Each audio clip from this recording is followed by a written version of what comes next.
The FA-18 Hornet, one of the most spectacular aircraft ever operated by the RAAF in its 70 long years, and one of the many aircraft in the skies over Richmond Air Base for the RAAF's 70th anniversary air show. Over the next hour we'll be looking at the highlights, great flying displays, fascinating stories about Australian aviation and the characters behind them, and flashbacks through 70 years of the RAAF.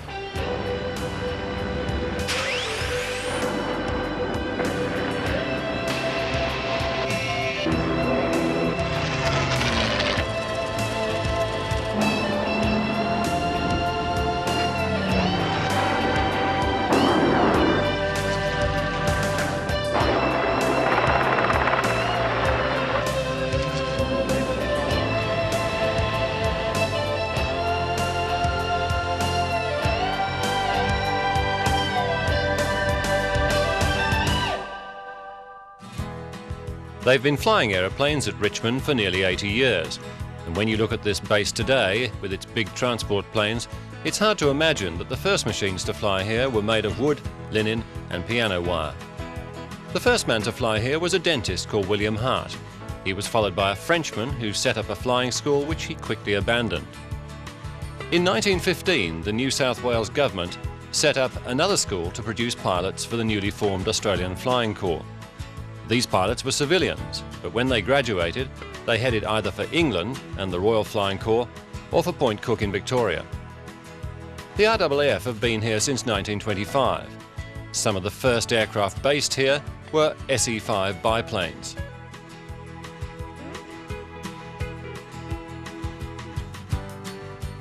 Over the next few years, Richmond gradually expanded and newer types like the curiously named Wapiti were introduced.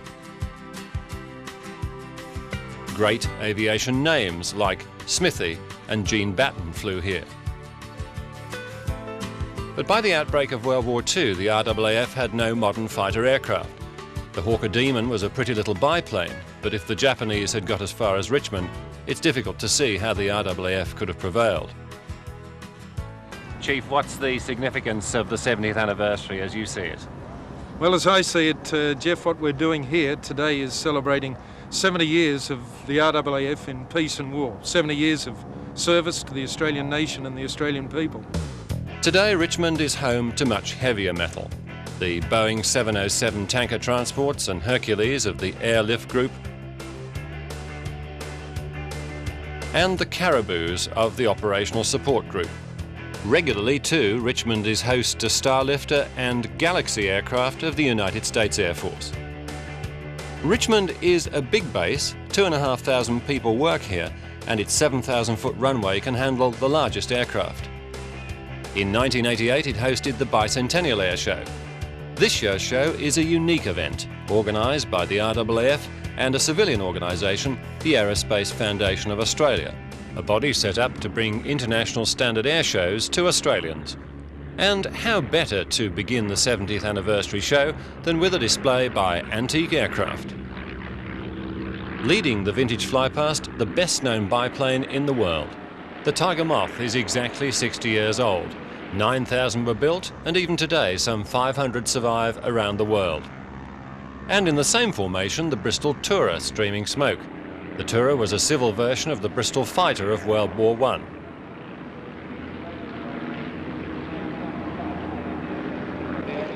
To World War II and the American Patrol, a Fairchild Argus, a Ryan and a Boeing Stearman.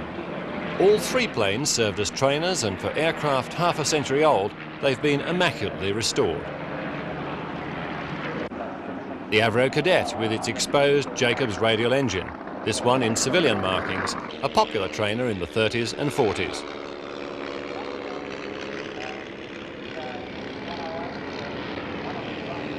Many of these aircraft have flown a long way to be at Richmond, but nobody has come as far as the de Havilland Gypsy Moth, which flew all the way from Western Australia.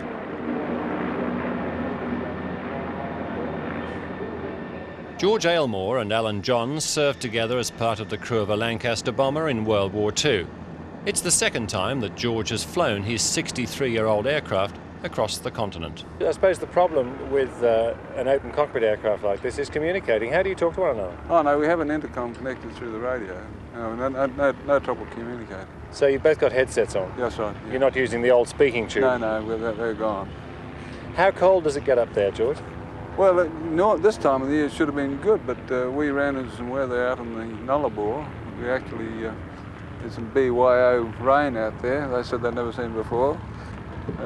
Coming into Sydney yesterday was very cold, coming over the hills. Yeah, there was a temperature change yesterday Matter of fact, he had his pyjamas on. You're not serious? Yes, he did. You had your pyjamas on? I wanted to pair it, yes. 2 shirts, leather jacket. Well, I had a plane in a vintage plane, vintage pilot. What's this vintage And pilot? having flown all the way across the continent, this vintage pilot still has the stamina to fly all the way home again. Another pre-war type, the Dragon Rapide, one of the last de Havilland types produced before the war. Fabric covered and seating between 6 and 8 people, it was known as the Dominie in military service.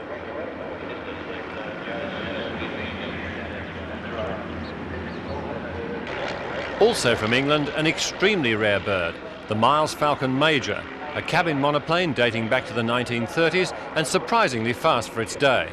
This is the only original example in the world.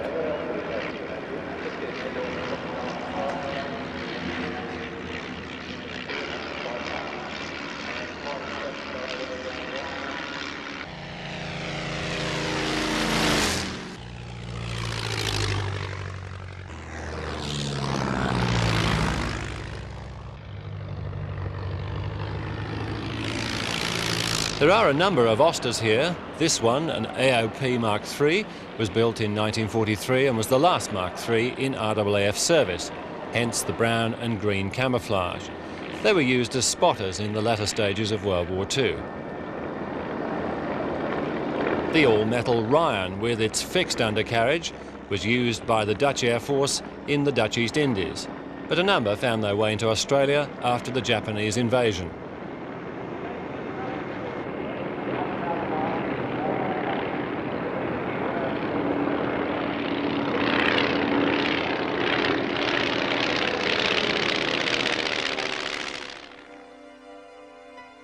And this lovely lady goes back to an age when flying was only for the privileged few.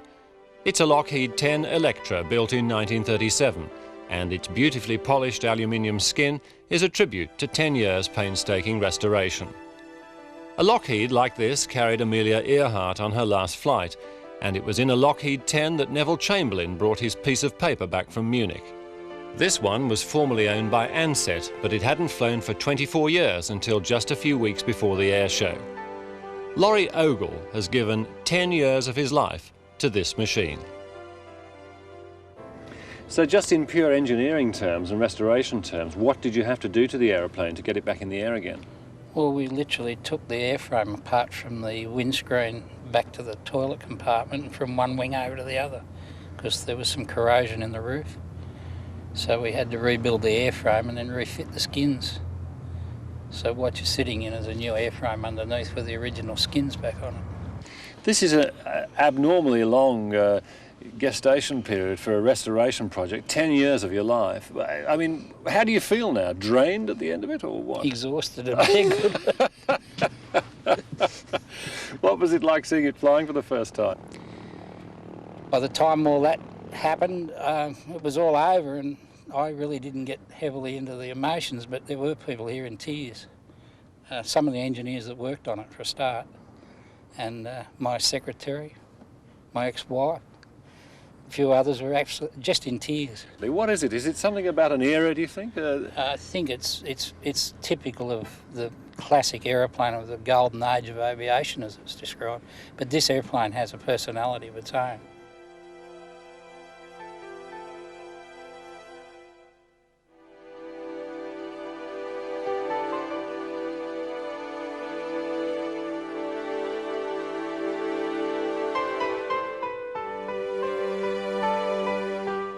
It's lasted so long because it was an incredible piece of technology of its day, because it's immensely strong. It's survived 3 major crashes. It's been force landed 28 times, It's been hit by fuel trucks twice and struck by lightning once. And 26,000 hours in the year, it's still here.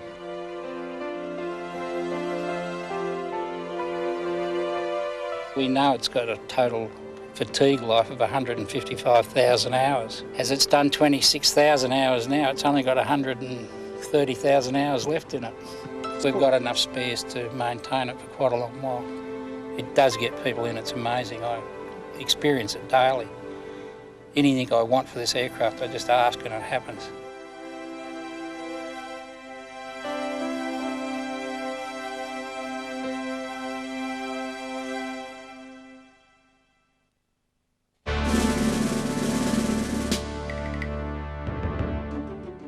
Australia would not have an air force at all if it wasn't for this man, Lieutenant Richard Williams. Williams and his fellow pilots learned on the box kite. The plane had no instruments apart from a barometer and could only be flown in the early morning or at sunset when there was no wind. At the outbreak of World War I, aeroplanes were an amusing novelty, useful for spotting enemy troop movements. Only later were they fitted with guns, first rifles and then machine guns. In 1916, No. 1 Squadron of the Australian Flying Corps was sent to Mesopotamia, now Iraq, to help the British in their struggle against the Turks. 3 more Australian squadrons went to Europe in 1917, and by the end of World War I, Australian pilots had destroyed 276 German aircraft. The Australians lost 60 planes and 78 pilots. 5 years ago, it would have been unthinkable that you could own and fly a former Soviet jet fighter in Australian skies. Today, there's not 1, not 2, but 3 MiG-15s flying in Australia. And that's not all. There's something like 100 former military aircraft either flying or being restored to fly. The warbird movement, in fact, has never looked healthier. This is the Polish license-built version of the famous Russian MiG-17, otherwise known as the SBLM-5. It's basically the same as the Russian aircraft. It's fitted to carry bombs and rockets and still comes with its original cannon installed. The only way you can tell this is a Polish aircraft is that the writing inside is in Polish, not in Soviet script, and it needs very little work to get this aircraft back in the air. This aircraft cost around about $25,000 and was literally bought off the shelf in Poland. But what's the attraction? Are these simply just big, expensive toys for the boys? We class it as a substantial part of our business, and we actively look for work in the restoration area, and the way we've structured ourselves, we're doing fairly well out of it. It's one of those things where over the years people have seen these old aeroplanes resting in graveyards, if you like, and people have seen these and decided that they're a desirable aeroplane to own and fly. Sometimes presents some quite difficult challenges, but at the end of the day they've produced a quite magnificent thing which is hard to replicate, and people have seen the investment potential in these aeroplanes. By definition, a warbird is a former military aircraft. At Bankstown Airport there are lots of them. This is a Strikemaster jet owned until recently by the Air Force of Singapore. Whether this is a classic aircraft is debatable. It is an affordable one with a spirited performance. It's being restored to fly, as is this Polish-built MiG-15 and this Fairey Firefly. These days, if you have the money, anybody can be a Top Gun. Australia's best-known warbird is the Spitfire, owned by Colin Pay, a crop-dusting pilot from Scone in New South Wales. This was one of more than 600 Spitfires which came to Australia from Britain, but the war was over before it could be used in combat. Everybody loves the Spitfire. Today, throughout the world, there are more Spitfires flying than at any time since the 1950s. In England, they'll build you one from scratch, at a price. Colin Pay's Spitfire Mark 8 is reckoned by many pilots to have been the nicest mark of all Spitfires to fly. When he acquired the aircraft, it was missing an engine, so a Rolls-Royce Merlin destined for an Avro Lincoln was fitted.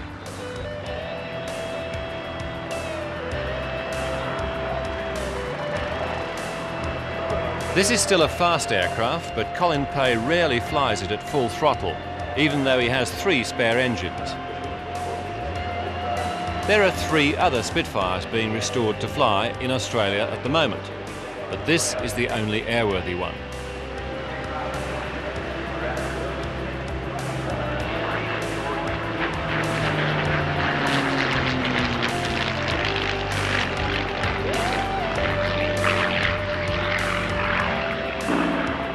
Coldplay owns another famous warbird, the Kitty Hawk. It's not such a glamorous aircraft as the Spitfire, yet in some ways it was a more important aircraft to Australia. Flown by Australian pilots, the Kitty Hawk was a great success in combat. At the end of the war, this very aircraft was dumped on a farm in Canada and eventually buried in a hole in the ground because no one wanted it. It was dug up and an enthusiast started to restore it, even though it had spent 12 Canadian winters under the earth. More Australian pilots flew the Kitty Hawk than any other fighter type. It wasn't as fast as the Spitfire, but it was easier to maintain, and its 6.5 machine guns made it a formidable adversary. Kitty Hawk affirmative. Australian warbirds are also represented at Richmond in the shape of the Windshield. Designed and built in Melbourne in 1955, this example's been beautifully restored, and some of these aircraft are still serving with some RAAF units. This one has a distinctive colour scheme representing the colours of No. 1 FTS of Point Cook in Victoria, and it's known colloquially as the Fanta Can. After all, what else would you call it?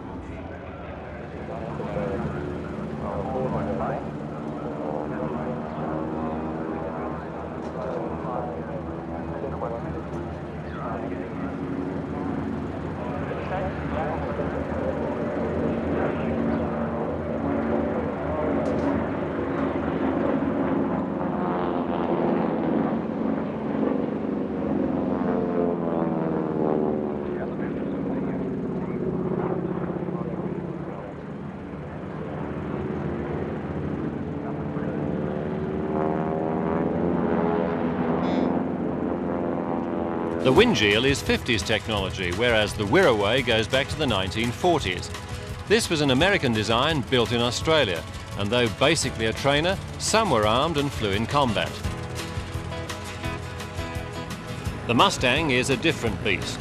To many people, this is still the best propeller-driven fighter of all time.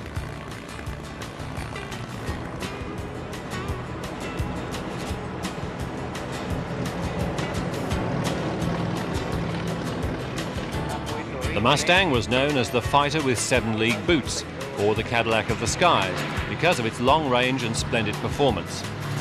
3 Mustangs are still flying in Australia. All of them were made in Melbourne by the Commonwealth Aircraft Corporation. This one comes from Coldplay's stable.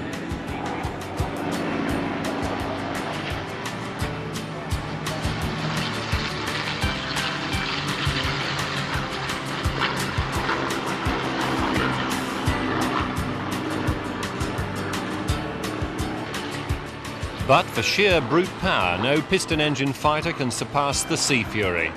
2,500 horsepower and 18 mighty cylinders make this one of the fastest propeller-driven planes of all time. This one is owned by Guido Zaccoli of Darwin.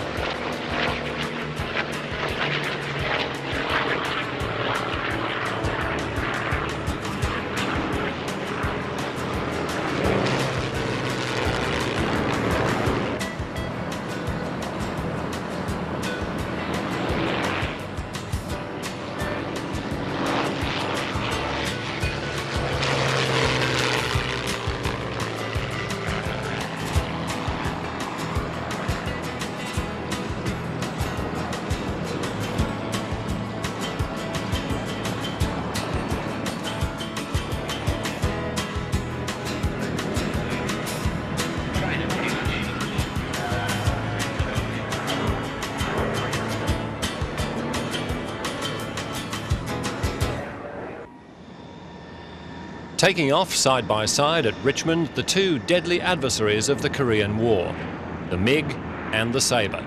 The MiG's a 2-seat Polish version of the famous MiG-15, one of 3 now flying in Australia.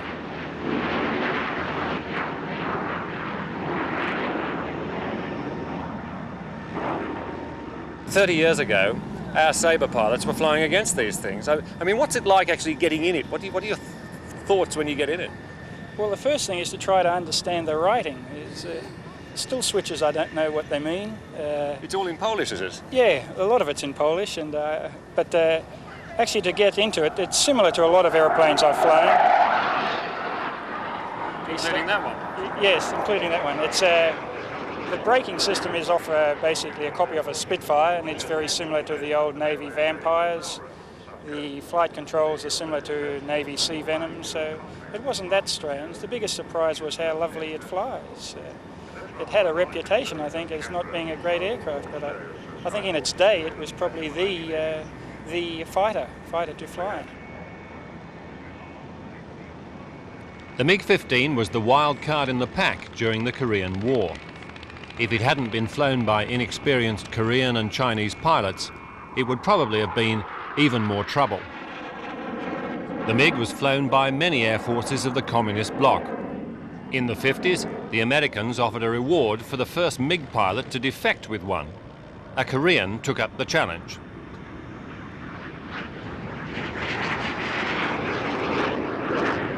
Ironically, this little jet is powered by a Soviet version of the Rolls-Royce Nene jet engine.